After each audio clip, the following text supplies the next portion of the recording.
Polresta Denpasar akhirnya menunjukkan pelaku penusukan terhadap Kadek Parwata di depan warung Auna Jalan Nangka Utara, Banjartangun Titi, Denpasar Utara pada Senin tanggal 17 Februari tahun 2025.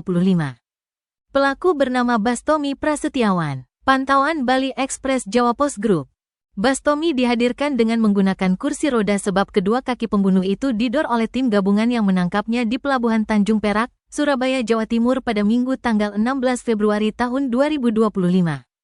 Kapolresta Denpasar Kombes Pol Muhammad Iqbal Simatupang menjelaskan rangkaian proses pengejaran terhadap Bastomi. Awalnya setelah kejadian kepolisian mengumpulkan keterangan saksi-saksi dan menganalisis rekaman CCTV. Hingga segera dapat mengantongi identitas tersangka. Kemudian pihaknya mengamankan barang bukti.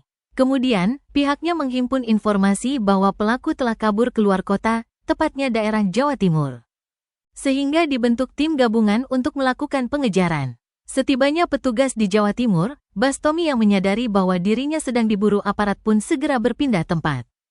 Dia lantas kabur ke Surabaya. Tetapi posisinya tetap bisa terpantau oleh radar polisi. Hingga akhirnya pria asal Muncar Banyuwangi, Jawa Timur tersebut ditemukan di Pelabuhan Tanjung Perak, Surabaya. Namun sebelum pria bertato tersebut bisa pergi lebih jauh, petugas lebih dulu mengepungnya. Parahnya pelaku mencoba melarikan diri dengan melawan aparat yang bertugas.